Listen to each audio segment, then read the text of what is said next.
Hi everybody, and welcome back to FANG Friday. This is Ross Healy, the Chairman of Strategic Analysis Corporation and a Senior Portfolio Manager at McNichol & Associates Asset Management. Well, this has been a very interesting week for a count them, 5 out of 7 FANG stocks. I have rarely seen such a confluence of key things to talk about in one small group, and it's here. First, Jeff Bezos, of course, has kicked himself upstairs and is moving aside to the role of executive chairman and placing Andy Jassy in his place. The company reported excellent earnings in the same news release, so the shares did advance both yesterday and today. It turns out there's many things that Bezos wants to accomplish, and with all the money in the world to do them, why not move on? Well, he still has things that he wants to do, all the while keeping one eye on the helm of the ship. I do, of course, have to observe that I have seen the guiding light of famous companies step aside before, and what follows is often not pretty. Just thinking of Jack Welch of GE and Roberta Goizzetta of Coca-Cola, they stepped down at the peak of their prime, and more to the point, to the peak of the price of their stocks, and watched as those stocks fell back to earth, even as the corporate fundamentals did not seem to justify the collapse. So that's Amazon. Second, Apple reported their balance sheet numbers, and I really like what I see. Third, Alphabet broke out over a 10-year valuation high. What's next should be interesting. Fourth, Microsoft looks as if it's confirming its own breakout this week. Fifth and finally, Netflix, unlike Microsoft, has failed so far to confirm its own breakout on its own excellent numbers. So we'll have to wait and see. When we're finished looking at the FANGs today, once again, the serious investors can shut me right down, but I do want to follow up on what has become of Gamestop, AMC, and BlackBerry, because each of them has done something this week that not only shows the power of SVA, but also suggests that you could have a good reason to climb aboard and take a flyer. I was going to say good reason, but I can't find much good in outright gambling in the stock market. Finally, before we look at the FANGs, thanks to everyone who likes this video and all our subscribers. I appreciate your help with the YouTube algorithm, as this allows us to bring you more and better content. So thanks for that. Now down to business. Well, here's Amazon. Hasn't been doing much. It's basically been riding above its HB3, which is 16 times book value. Hasn't really been going anywhere. But of course, you know, the growth rate of the balance sheet has been sort of steadily adding up to the value under the stock. So I wouldn't discount with the performance of this kind of action on the stock. Apple, well, bless me anyway. What Apple has been done, of course, is been buying back more stock. And what we see now with the new balance sheet in is that the stock is now riding on its HB5, which is 26 times book value. Whereas remember, even as late as last week, it was basically pushing up against that value. So that breakout means that we have a floor that's comfortable and very close at hand. I like investing in stocks like this because if I'm wrong, I'm not going to lose much money. Alphabet has broken out. We had that sort of that 3 stabs at breaking out over its mid-super growth price. That's 5.5 times book value, and finally it's done so.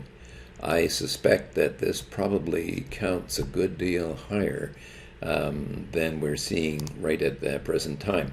What I've done here is to show you the long history of Alphabet, and you can see years ago, in fact prior to 2008, 2009, the stock actually was up in its bubble zone. That is trading above its bubble price, which is 7.4 times book value. And of course, the dotted line is the fair market value, so you can see that it was trading well above its fair market value at that time as well. Interesting action. Facebook, I have to say, it sort of continues to give me fits. I said, okay, we're going to buy this thing at the MSG price on the setback. It slipped a little bit below, but then it had a nice rally. Looked like it was nice and confirmed, and then it kind of slipped down there again. It's kind of riding now on either side of the MSG price. This is what I call sloppy trading. And I don't like it. I'm going to stay with the stock unless we get a confirmed breakdown. But this kind of action isn't comfortable. Microsoft has broken out as well.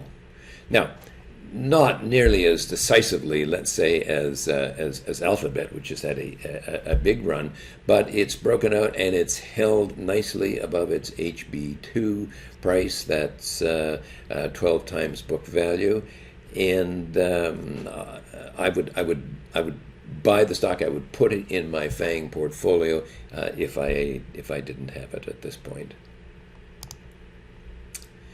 Here, by the way, is the longer-term view. And what I wanted to remind everybody is, remember when we first came in and started to do FANG Friday? For those of you who've been with me for, well, gosh, going almost on 20 months now, we showed this long period here in which the stock was trying to break out over its HB1. That was back in 2019, and finally broke out. Had a very nice move.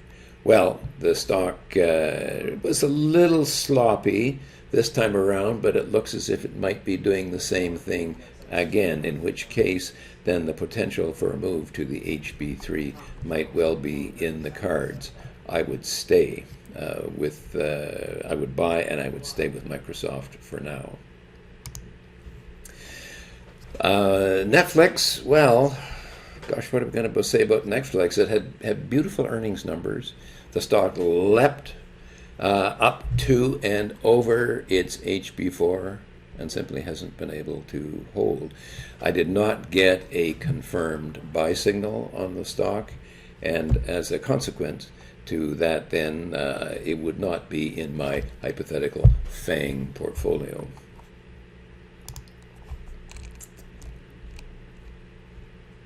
Anyway, in summary, what I call my FANG portfolio, I still like Amazon, of course, but I think you may now have a powerful reason to stay tuned to what SVA has to say. That floor has to hold. So that's Amazon. If I liked Apple before, I really like it now, because this time its floor stands under my feet rather than looming over my head. Facebook is giving me fits as it refuses to confirm or deny the safety of the MSG price as a source of support. I don't like what I call sloppy trading. I think that Alphabet has broken out for real, and I would cheerfully buy it myself, even if we don't have a confirmed breakout yet. Finally, I feel much the same way about Microsoft, and I would now own that stock as well. Stocks that I would continue not to own at the moment, but I am on high alert for: Netflix. Fooled a lot of people, including me, after their blowout numbers, and leapt to a possible buy, but no confirmation. I would not be buying right now. Finally, Nvidia, despite what appears to be a good industry outlook, has simply refused to come close, even close to maybe, possibly, perhaps offering a buy signal. and remains in my doghouse. My takeaways this week are, first, the FANGs very much appear to be confirming new highs for the market, which is interesting because, second, almost everyone with a pulse, which is 98.6% of all commentators, pundits, and even investing pros, are calling for a market setback. Okay, serious FANG investors, goodbye. I'll see you next week. Once again, however, I do want to follow up on our look at the gambler's paradise stocks. And let's see what they did last week. Okay, let's start with a quick look at the Gamestop, which has had one enormous setback. But look where the setback has ended, right at its bubble price.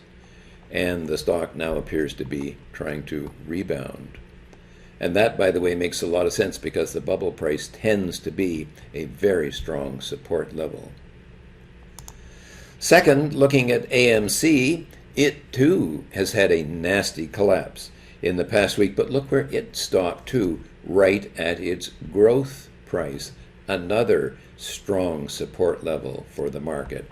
And the third stock to set back is BlackBerry. After reaching its bubble price, 7.4 times book value, it has fallen directly to its super growth price at 3.5 times book value. Again, a very, very powerful support level. And it too looks as if it may be about to rebound. So, no fundamentals are to be seen, but the SVA clearly works. They're all at support levels. Anyone for a quick dip? Now's the time, apparently. If you hurry, you too can brag about how you beat up the hedge funds. But don't overstay your welcome. Again, you can find lots of these stocks in our database of over 3,000 stocks. And maybe there are more on the way in the Reddit Robinhood orbit. For now, this has been Ross Healy, the chairman of Strategic Analysis Corporation and a senior portfolio manager at McNichol & Associates Asset Management, reminding you that nothing, including investing, is difficult if you have the right tools, as I trust we have been very clearly showing you. I'll see you next Friday. Have a good week.